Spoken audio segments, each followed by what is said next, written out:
Older pets are fantastic because they've usually gone through their puppy training stuff and they're not quite as destructive, except for maybe Gilbert.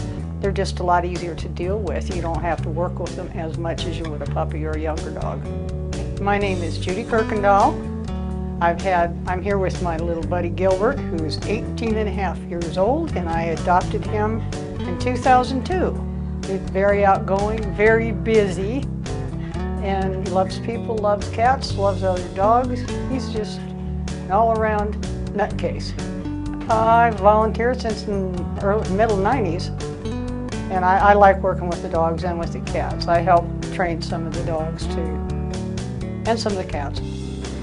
Well, our philosophy is that there's a home for every animal out there. Some of ours take years to find that perfect home, but almost all of them do.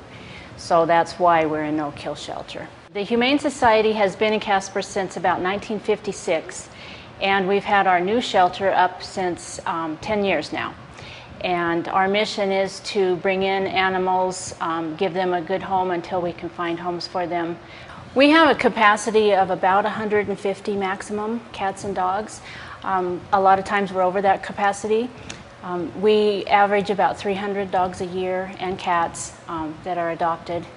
You know, it is a little bit tough to come in and not take a pet home every time, and a lot of people have that problem when they want to volunteer. However, if you come in here and see how well these animals are cared for, I think it makes it a lot easier.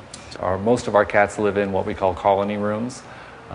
They're large rooms where they all have more than ample space to move. There's windows, and so they get a lot of the exercise and things that animals in cages don't get. Our dogs have larger areas. They all get yard time each day. They get walked. So there are a lot of things that animals in just an animal control setting or a smaller shelter just don't get. We built this shelter and came from a very small beginning, and along with that came a lot of expense.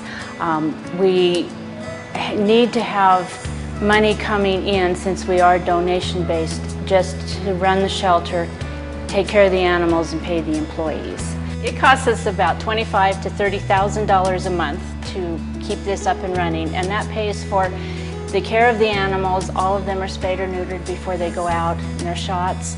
Also the few employees that we employ, the physical plant. We do not have any public funding.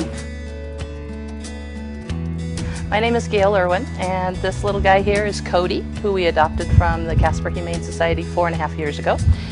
He came into the Casper Humane Society when he was almost 10 years old.